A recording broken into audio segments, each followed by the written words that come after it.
Valley Live presents Path to the Show with Prospects Live. Hello, welcome into Path to the Show on Valley Live and Stadium. We are the Prospects Live crew, and today we'll be breaking down the Yankees farm system. Here at Prospects Live, our goal is to marry all different sorts of baseball and prospect coverage to provide our readers, our listeners, and everybody else the most comprehensive guide to the minor leagues that there is. I am Reese White. I'm the pro scouting lead at Prospects Live, and with me today is Drew Wheeler, one of our amazing fantasy analysts. Today we are going to be speaking about the Yankees, who unfortunately did not, win the World Series the way that we would have liked, or anybody, especially their fan base. And a big thing for them is that they didn't get swept, but they ultimately ended up losing in five because of a few interesting decisions. How did you think the series went, Drew?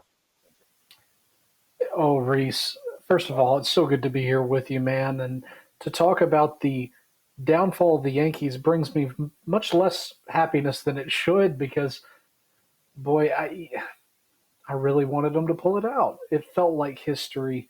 And, boy, like you said, so many things went wrong, whether it was not hustling to first base, whether it was some questionable pitching decisions. The series went like I expected it to. Is that a bad thing to say? The Dodgers are it's ironic to say the evil empire nowadays, whereas they, kind of took that mantle from the Yankees. They're a super team of all time. And so there's no real surprise, but at the same time, maybe some of those miscues are shocking to say the very least, huh? Yeah, the lack of fundamentals, especially in key situations like that five-run inning, where Garrett Cole decided not to go cover first base. Rizzo also probably didn't make the right play. And a lot of that comes down to just like a lack of fundamentals from the major league like coaching staff, and maybe it also stems from their minor league squads. And it just seems like there was just a fundamental misunderstanding of key situations that a lot of teams actually do try and practice and incorporate in their minor league system. And for a system that had of three teams make the postseason, for some of their major leaguers who have come up through that system to not be prepared for something like that, just a routine PFP and everything like that was kind of shocking. I mean, their AAA team, Scranton Wilkes-Barre, they were second in the International League. Their postseason run didn't go as probably they would have liked to have it gone, as they did not end up making it to Vegas in the AAA World Series. But it was still an amazing season, 89 wins, 60 losses. It was just like second in the International League. It was just a big deal for them to, kind of just, allow and be the depth for the major league team that they needed. And, they had Jason Dominguez playing in there, and they had a few other quality prospects, but just, things didn't go the way that they wanted it to. Do we want to discuss Somerset, or do you have any thoughts on Scranton Wilkes-Barre?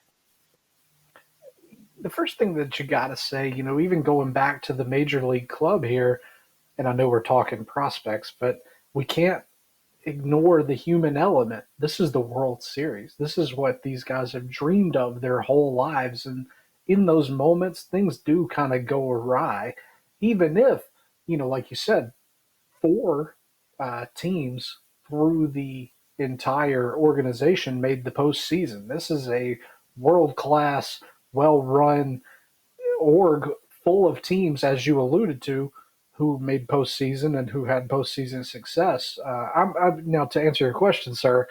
I'm eager to talk whichever team you are. So why don't you pick?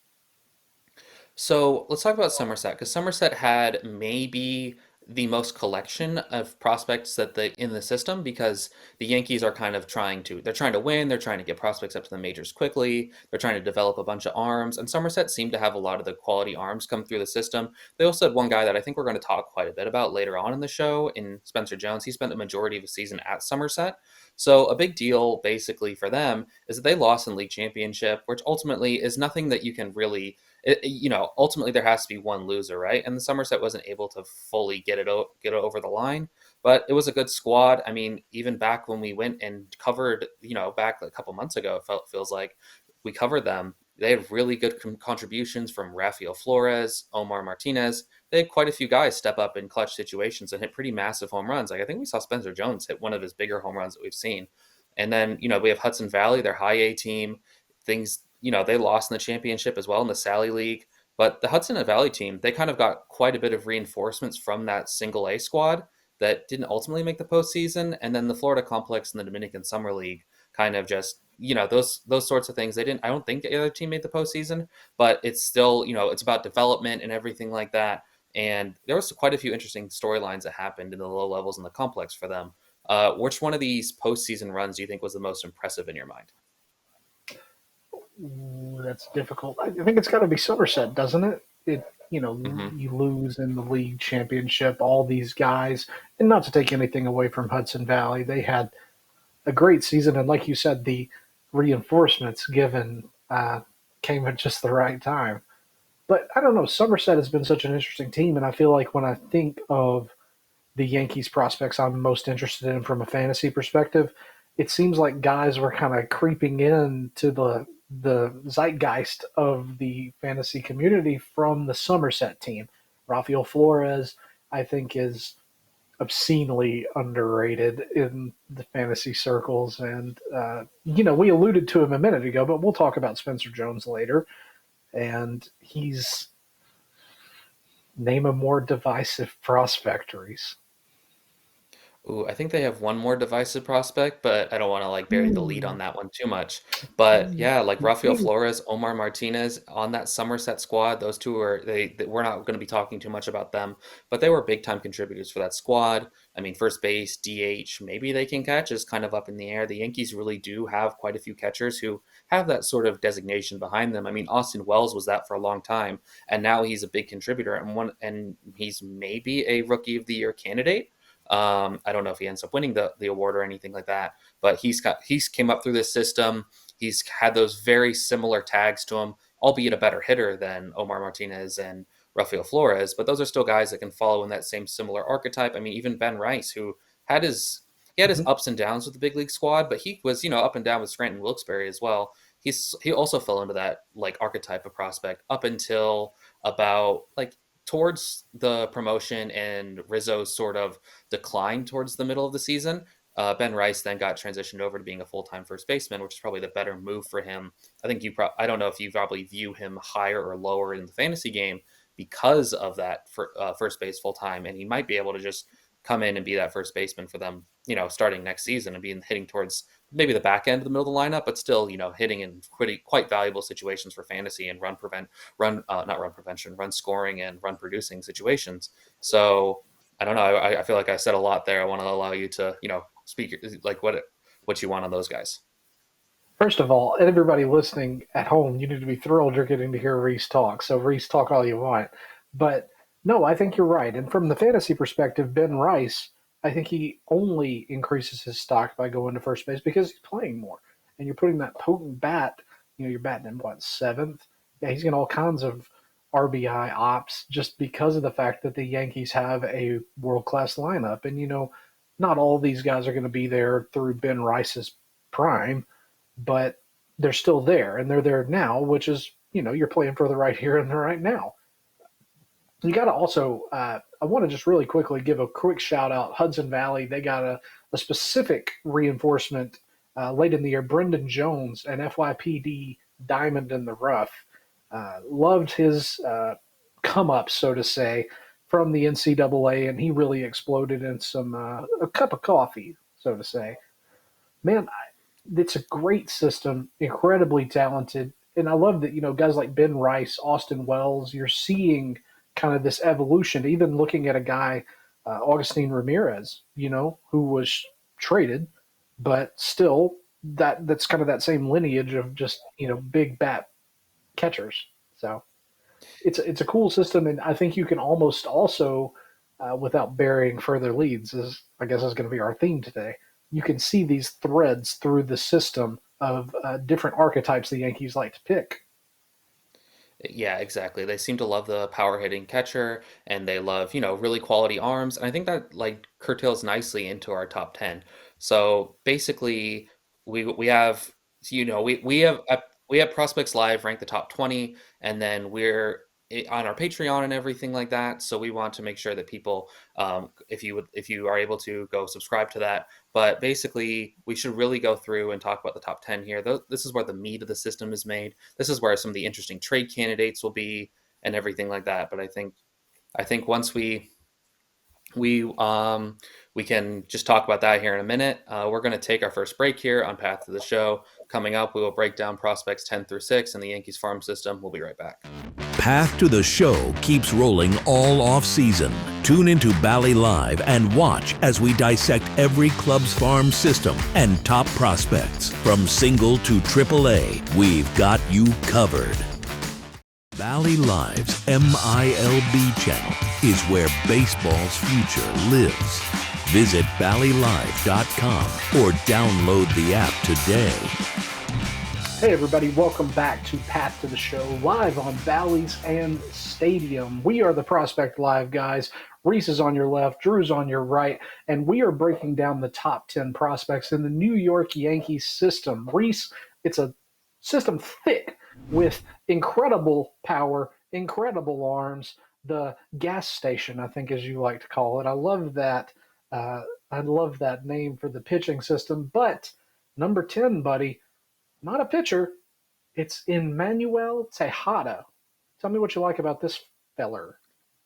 So I really like Emmanuel Tejada. He is a very small, listed at 5'11". I think he's a little bit shorter than that, but that's not important. He can really hit the ball. Like he puts bat on ball. It's kind of a limited at shortstop sort of profile because ultimately the arm is a little bit below average. But I think that there is a high probability that he is a big leaguer in some capacity. I just don't know whether he's ever going to be a regular for the Yankees or if he's going to be he could be one of those guys that ends up getting traded this offseason as the Yankees are in clearly win now mode. And as things, sort of unfold at the major league roster, whether they keep Juan Soto after they just kept Garrett Cole, I think that Tejada is an interesting trade candidate for a team that's, a little bit lower down in the power ranking, so to say, because of his ability to, play second base. He could play shortstop, but his arm's a little weak. And he's a really good runner. I think that is one of the big things about him is that the speed kind of also it is the rising tide that lifts all boats for this profile because if you can hit and you can run and you can play some sort of up the middle defense, there's just such a high floor for you. Absolutely. Yeah, Reese, it's not going to surprise you at all for me to bring up the comparison between Emmanuel Tejada to my favorite prospect, Kiner Delgado. Slight bodies, lots of contact, and up the middle defense, but where are they going to play and how are they going to develop? And does that make them a trade chip? Obviously, Delgado was traded to the Pittsburgh Pirates. With Tejada, I think there's certainly less power even than with Delgado. A lot of speed, a lot of average. The projection is something you can't really attach a lot of future power to just because he is kind of a live framed individual. Uh, I don't know. That's kind of where my suspicion lies with him as a fantasy star, but now a useful player, whether it's a guy that you rotate in off your bench. I think that there's still some real likelihood of that happening just because of, again, the high floor. There's speed, there's defense, and there's a pretty good hit tool, above average, I would say. I think Tejada's got several good paths to the show, if I may lift that phrase. I love that. Yeah, basically, if you're going to compare him and Connor Delgado, Delgado's got more power. He's got better swing decisions. But I think that Tejada has a little bit better on roster utility from a real life perspective because I think that he has a better shot if the arm strength rounds up a little bit as he gets stronger. He's in single A, so he's really far from the majors. So there's plenty of time for him to work on the arm strength and everything like that. But I think right now, I think we should really start talking about the gas station and some of the possible candidates that are going to come out of there and become like possibly they're either going to help the Yankees in the big leagues or they're going to help them in trades. And that's Cade Smith. I really like Cade Smith. I don't know what your opinions are on him. I know he's a former SEC guy, which is a big thing for you. I know you love your SEC arms. It's kind of a hellacious fastball, 92 to 94, tops out at 97, with a pretty hellacious slider as well, 82 to 86. Mm-hmm. I mean, he's got everything that the Yankees love. They kind of need to work on the third pitch a little bit, whether that's the curveball or the changeup. Maybe he plays around with the splitter, which the Yankees don't normally do, but I think, teams can sort of change that if they want to. But Cade Smith is someone that I really like. Is kind of this year's like Chase Hampton, Will Warren type who kind of, had some warts in college that, ended up coming to the Yankees. They passed through the gas station and all of a sudden become, top 50, top 100 type prospects. Yeah, the Yankees have had success with guys developing the changeup. You look at guys like Drew Thorpe, Michael King, and these are dudes who are major leaguers, and that's their lead breaking ball. But at the same time, I think that the curveball for Cade Smith is a little bit further along and would offer just kind of a different sort of break. And I think that would probably be the best option for development. But from a fantasy perspective, guys, right now Smith is the kind of guy you need to be looking for. Topped out at high A this year. Very, very upside oriented prospect. I think if you're in a league with 500 prospects or around that number, Cade Smith probably needs to be rostered. Most certainly on your watch list if he's not. Strikeout rate over 30% this year. Did have a little bit of wildness, but again, this is a guy out of Mississippi State who has pitched essentially at a level I would comp to high A ish. That feels a little irresponsible, but I'll do it anyway because we're on television. I can be a little irresponsible. Yeah, so I think that it's all right. Smith is a guy that I'm looking to roster as much as possible, and I do think there's a bullpen floor just for a little bit of safety there as well.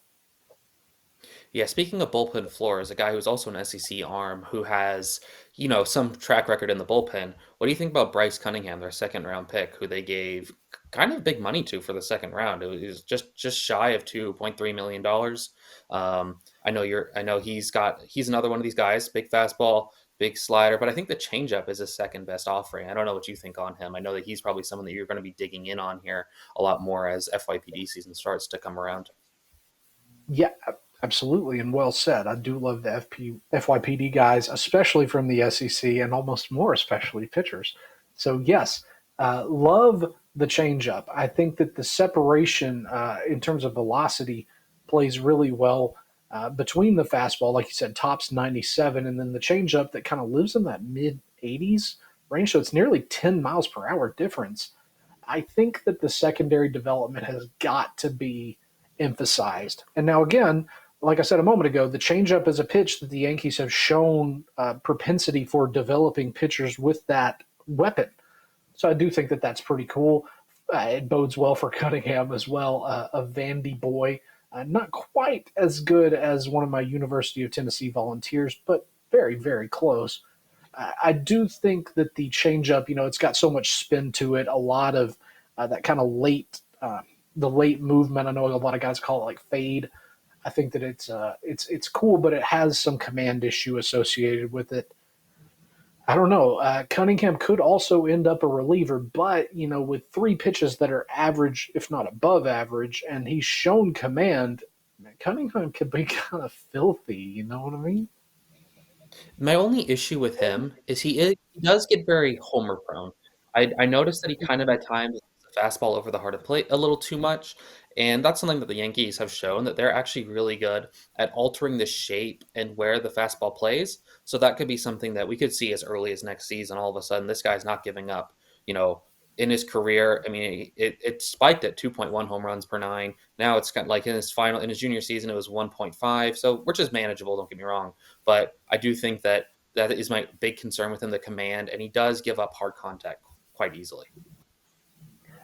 It's odd because you have that gas, but we've seen guys even like Hunter Green. The fastball shape has been iffy, and you see guys able to make contact, even though Cunningham's hit. I think not quite 100, but I want to say he's hit 99 even at certain points. But even with all that Yeah. velocity, I don't know science if you could gather at home. But if something's moving very fast and you can hit it, it's going to go very far and it will likely be hit very hard. So, take that home. If anyone's a scientist, let me know how that works on Twitter.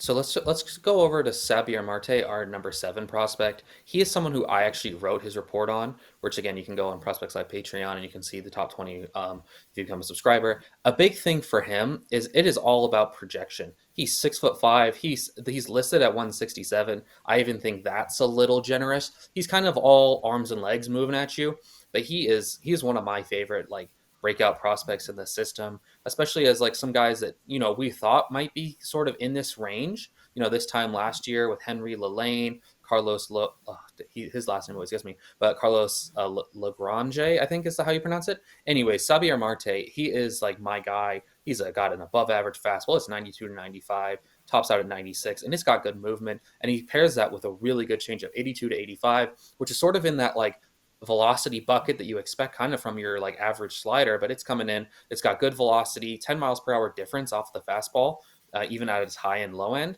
And he's got really good command. Like for someone who's so young and has that much prospect development to go, the fact that he's throwing like strikes and quality strikes and making things easier for low level catchers is really impressive. I mean, finding film on him was pretty hard, but what I was able to find, I got a really good feel for who he is and what he can be. He's going to be a little bit of a slow burn, but he's someone that I would not be surprised if he's someone that the Yankees are getting a lot of calls on this offseason as they try to bolster their major league squad because he's so far away. And as we know, pitching prospects are very volatile, but he's someone who I just love the fastball. I love the changeup. The slider needs some work, but I love the command. He's got like the baseline of everything that I want. And then when you throw in the gas lab, I think this guy could really explode in 2025. You said it. I love Xavier Marte, and like you said, you wrote a scouting report, which was an amazing read. The fantasy spin is something that I've used your report to base on, and seeing that really put a shine to Xavier Marte for me personally. I think I ranked him in my top 250 prospects for fantasy just because of the amazing amount of hype and the things that I saw. Again, if film was hard for you to find, then it would have been near impossible for me. But what I did see is very interesting. And like you said, fastball, changeup, and I've beaten it to death over this last 10 minutes even about how pitchers with the changeup, Michael King, Drew Thorpe, the Yankees have made this profile work exceptionally in the minor leagues. Now again, Marte is a little bit of a string bean, and he's only pitched at the complex. But again, if it is a slow burn, as you alluded, this is the kind of slow burn you get on and you hold on to. Pitchers like this don't come around every day with this level of command, particularly at this level. And I think it's going to be really interesting to see kind of what happens moving forward with him in terms of how hitters at a higher level can handle his stuff. Reese, does that make sense?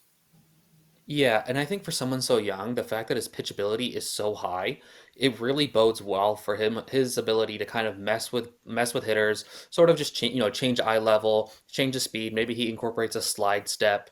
Maybe he like quick pitches every once in a while. He's someone who I just think the feel for pitching is just more advanced than your typical complex level arm. And I think that's one of the big reasons why I decided to be as aggressive as I did because I can understand that there will be other publications out there and they won't be as aggressive on him. They'll list him as a breakout, and there's nothing wrong with that. I just wanted to get out ahead. I really liked it, and sometimes when you have conviction on a prospect like Xavier Marte, I think you just kind of have to go with it, and then you reevaluate in a year how you're going. But I don't know. I think he's going to be someone who I think very highly of, and I think there's a chance that this guy absolutely just like explodes on the prospect scene this time next year. For what it's worth, I'll definitely back you on jumping ahead of the gun here and then showing conviction in somebody that you see a lot of the tools.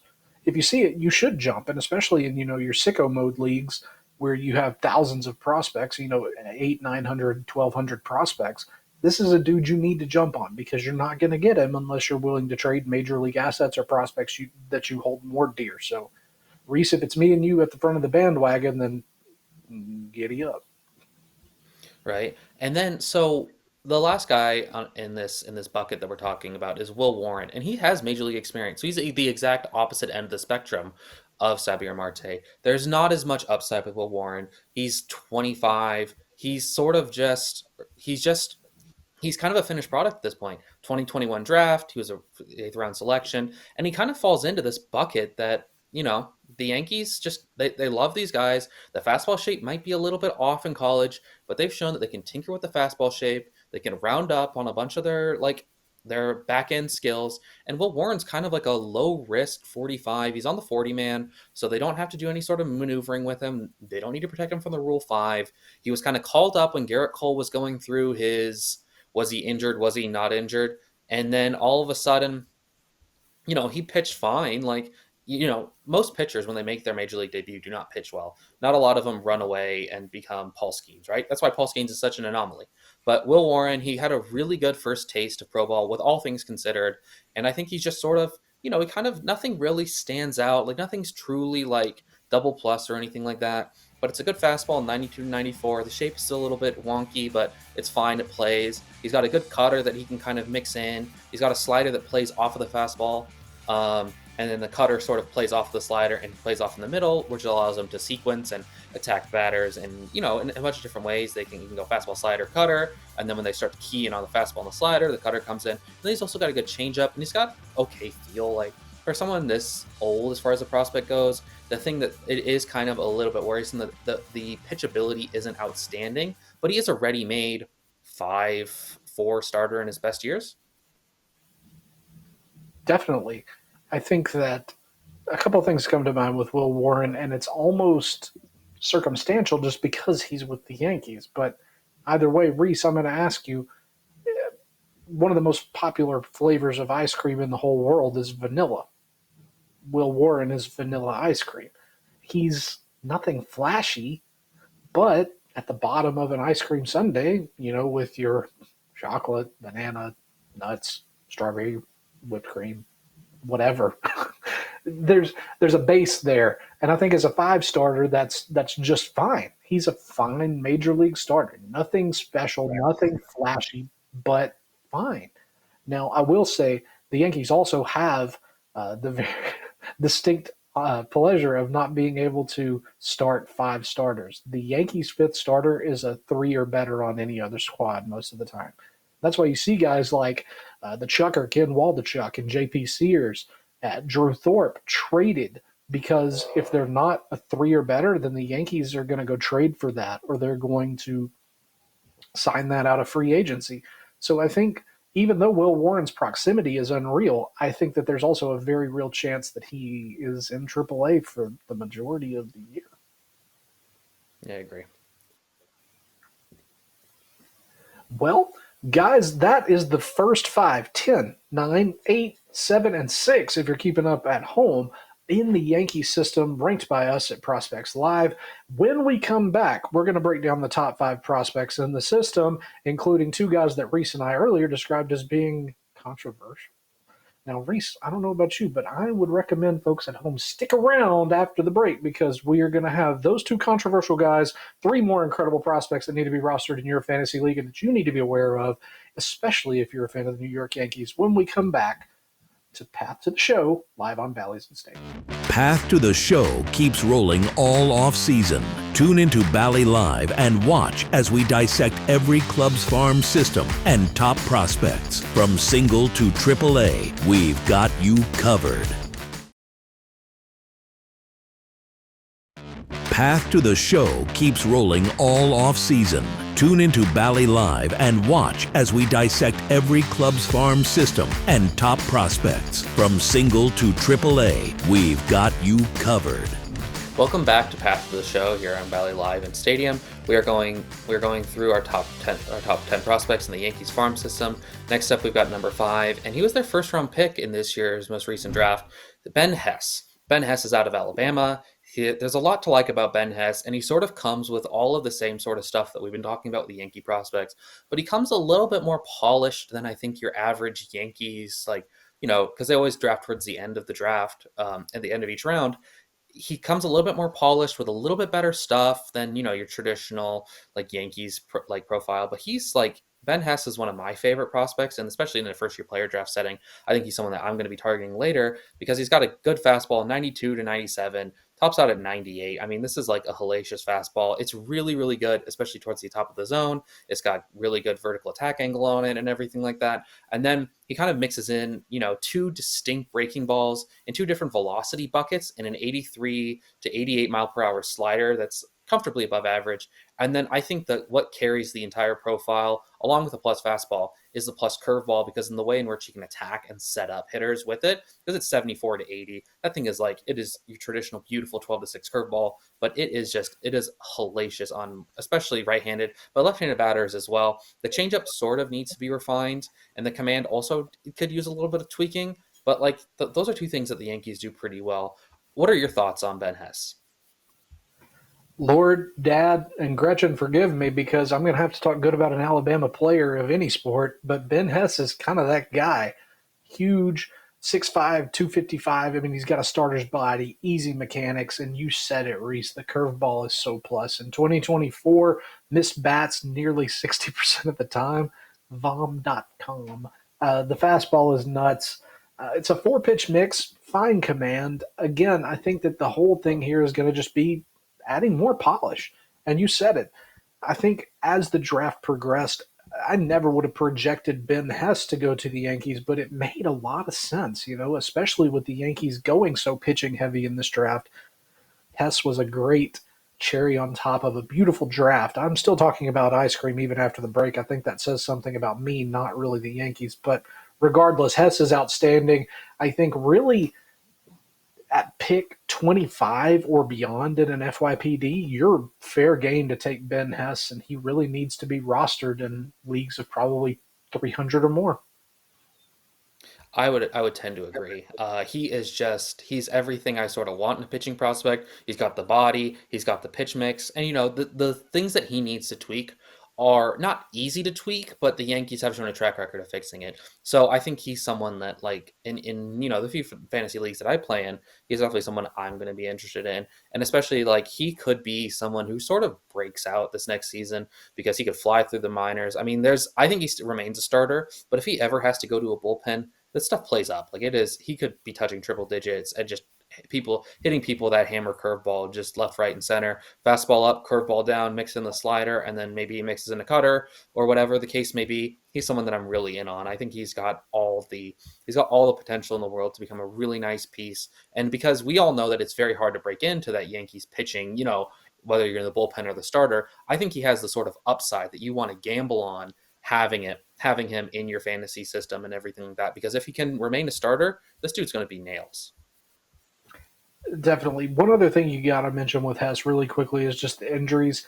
I know his back specifically has been an issue, and that almost was the reason that I kind of pushed him down a little bit in my brain there at the last half of the draft. I want to say he was picked 27th overall, if I'm not mistaken, but either how, uh, I really do think that Hess is great, and as you said, the upside alone warrants his inclusion in your fantasy system. Exactly. Speaking of injuries, we have Chase Hampton who missed most of the season due to, a sprained UCL, which kind of is the precursor to Tommy John. So, but I think the big thing for him is that he did not get Tommy John. He just got shut down for much of the season. It was kind of inconsistent.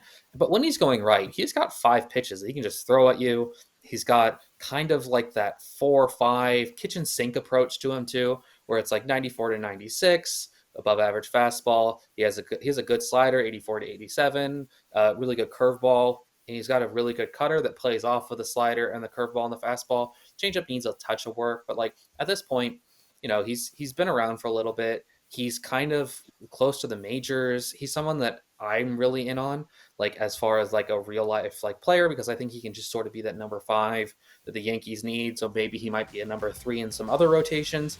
But that kitchen sink approach, being able to mix and match batters eye level with enough command to do it, kind of really like gets me interested in someone like this. Yeah, the command is probably what I like the best. The proximity is nice. The injuries are scary, but I gotta shout out Preston Farr from the scouting team. In his report, he referenced that Hampton's curveball, which is my favorite pitch that he throws, is inspired by Clayton Kershaw's. And any baseball fan can tell you Clayton Kershaw's curveball is kind of nuts. So, generational pitch, it's inspired by that. Not necessarily going to get the same exact results, so to say. But I think Hampton is at least worthy of rostering. Now, I will say the injuries could scare you away. I think it's a good buying opportunity, though, if his results after coming back uh, are inspirational to a manager in your league. I think that you could find a decent trading opportunity. But, Reese, as you said, if Hampton's a guy you're wanting to hang on to, maybe not the worst idea. This might be the cheapest he'll ever be again. I think that might be the case too, especially if he does sort of, pitch for the Yankees at some point. The prospect hype around, a prospect arm, especially a Yankees prospect arm, sort of goes through the roof the moment they hit AAA. I mean, we've seen it time and time again.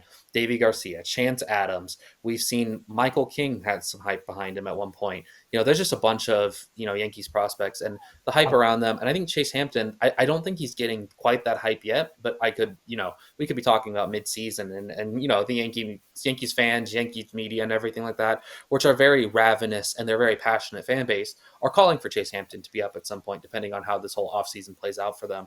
But I think one big thing for me on Chase Hampton is just the injuries, like you mentioned. I think that I think we, with arms like this, injuries that are starting to pile up, they do become a little bit worrisome because the greatest of ability is availability, especially as a pitcher.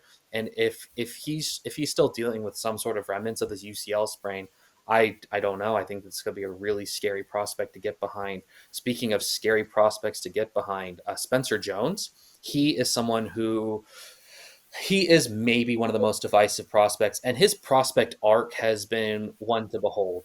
I followed him when he was in high school down in San Diego. This guy was a power hitting first baseman who was actually going to go to Vandy and pitch at one point. Like that was like the big thing. Then he got Tommy John, I believe, which wasn't really reported all that well before he ended up on campus.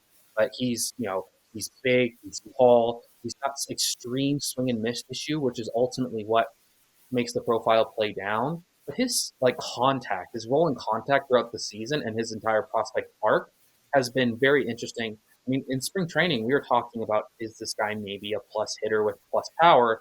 And then once the season started and the game started to count a little bit more, in the minor leagues, things all of a sudden he was starting to swing and miss the fastballs in the middle of the zone. I mean, there's still the good approach there, and there's still the crazy power. He's a much better athlete than I think you would think for someone who's 6'7". But if he can't make consistent contact, then I think the entire profile plays down. And he sort of maybe follows in that Monty Harrison, shout out him playing college football now, sort of profile where it's like this. He looks like what a star should look like, but might never make enough contact to do anything more than just be someone that we hype up. It's interesting because Spencer and I spoke about that exactly in Arlington whenever I was speaking to him before the Futures game. And I asked him, I said, you were blessed with such long levers, and how are you working to make that work for you rather than against you in terms of being a strong at bat in the box? And he said, man, it's all about using what I was gifted, using what I was blessed with. And that is, again, his size. It comes with power. But again, he is larger. That comes with a larger strike zone. And so not only is it, he's susceptible to that, but he has a tendency rather to be swing happy.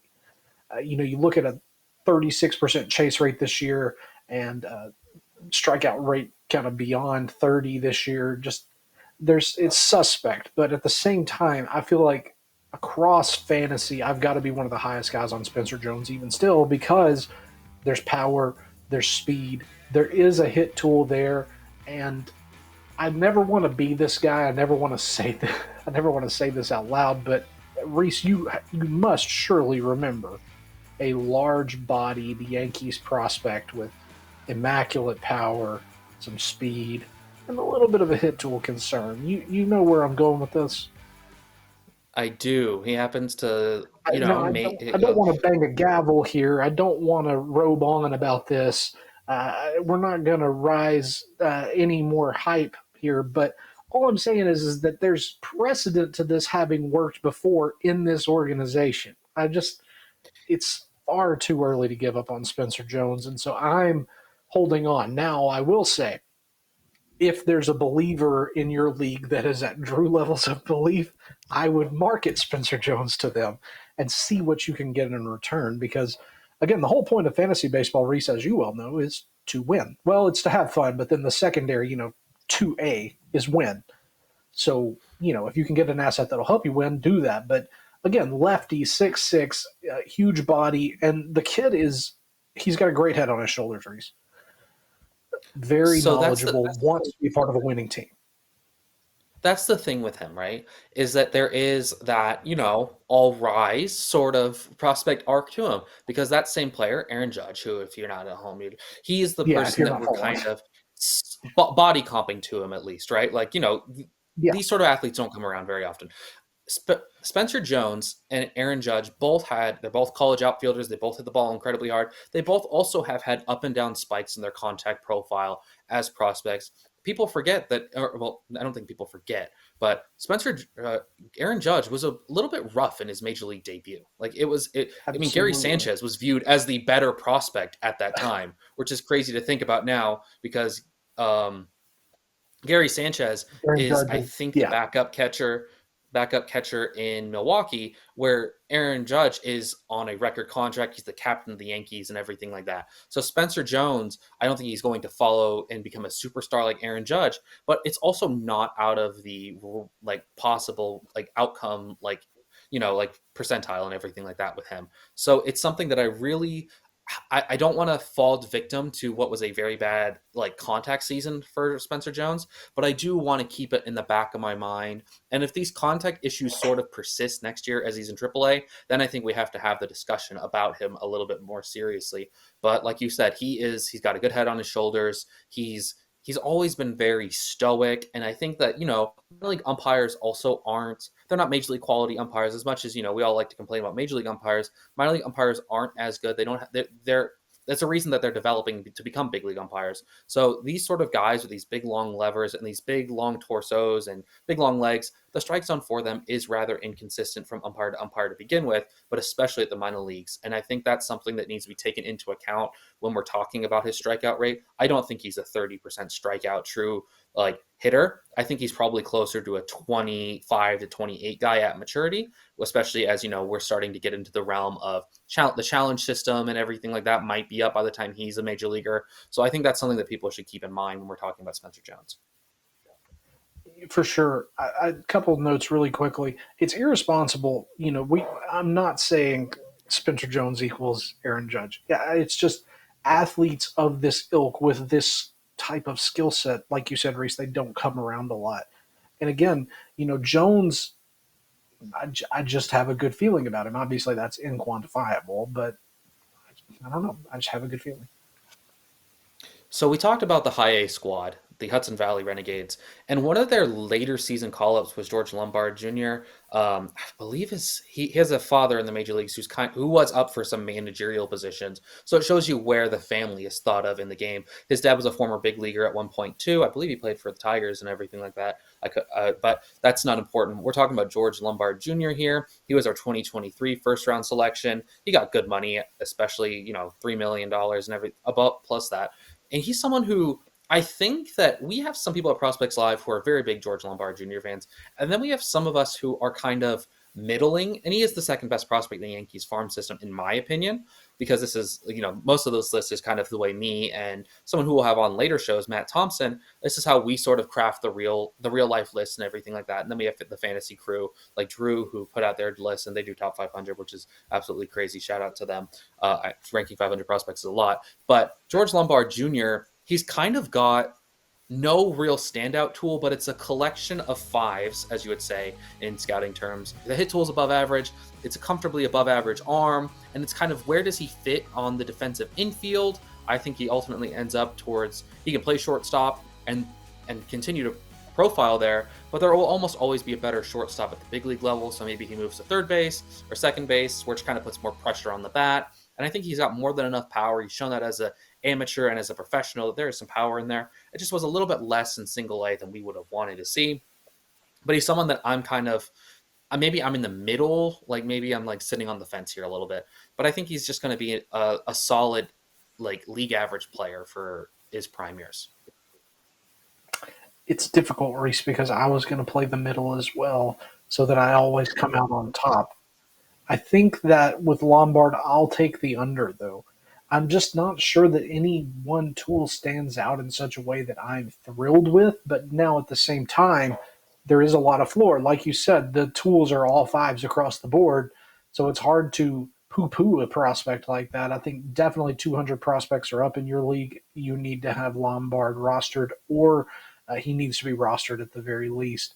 I think that there's good swing decisions, of course, and there's power that hasn't shown up in game. But for what it's worth, I would have Jones over Lombard. But hey, that's maybe just me talking from a fantasy perspective. That was a discussion that Matt and I had for sure. But do we want to get to him? I think we want to talk about the man, the myth, the Martian, Mickey Mantle, the next Mike Trout, maybe. Jason Dominguez, the Martian. He has had quite the come up in prospect circles. I mean, he came in during that 2020 IFA season, or 2020 season, where we didn't actually get a chance to see him. All we got were workout videos. The dude was built like Aaron Donald. Like it is a very peculiar build, a little bit undersized, but extremely muscular. Like we're talking about like an extreme like athlete and everything like that. And he's got all the tools. He can hit a little bit. He has plus power to both on both sides of the plate. His defense is a little iffy, and that's something I want to talk about here. But he's got a good enough arm when he's not being hesitant, and he's a decent enough mover. I think that we have him as an average big leaguer, which I think is kind of where he should be. I know that some people, might still be buying in on the Martian, the next Mickey Mantle, the next Mike Trout sort of hype about him, but he was kind of left out of the Yankees postseason run outside of the occasional pinch running sort of situation where his speed was allowed to play a little bit, but he wasn't relied upon because he is kind of he had a rough season in the field, and that can change. The glove is the easiest tool to improve for any hitter. So, a lot of it's just it could just be like the remnants of him having Tommy John last September. So it's a big thing with him is that or the big thing with him is how do we want to view him going forward? And I'm curious, how do you think of the Martian? It's difficult, Reese, because Dominguez was my number one prospect overall on my personal top 500 at the end of the 2024 season. That in itself should tell you I view him above any other prospect. I think it's a mix of proximity and talent. And while Mickey Mantle, he is not, Mike Trout, he is not, I think that anyone playing fantasy baseball should gladly settle for what Dominguez will give you. And that's going to be something in the range of peak Andrew McCutcheon, peak Carlos Gonzalez, or even something like a general Randy Arozarena season.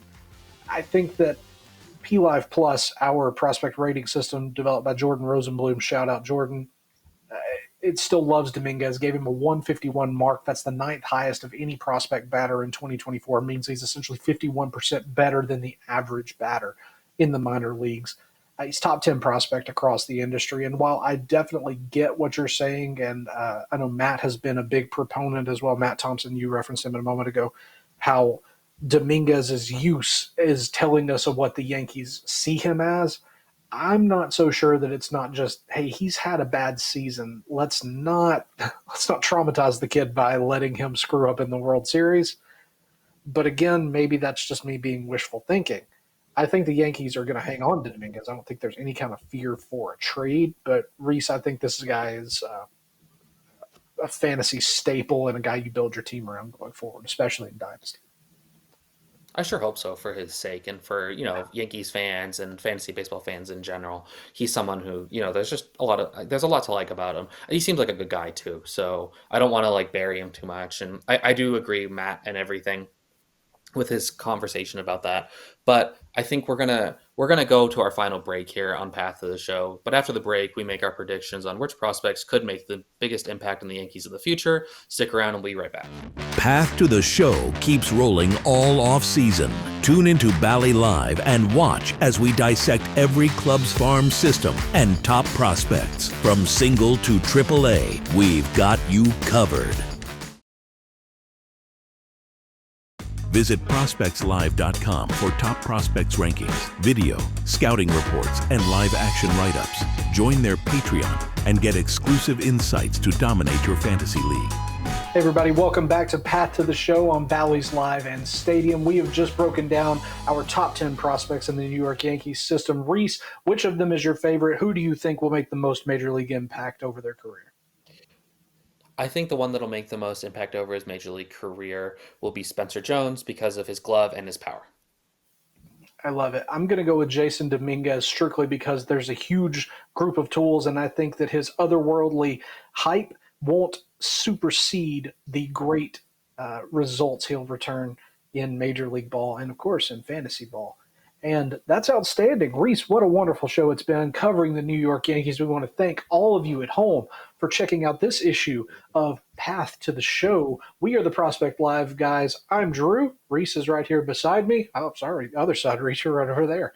And we appreciate you watching Path to the Show on Bally's Live and Stadium. We'll see you next time. Path to the Show keeps rolling all off-season. Tune into Bally Live and watch as we dissect every club's farm system and top prospects. From single to AAA, we've got you covered.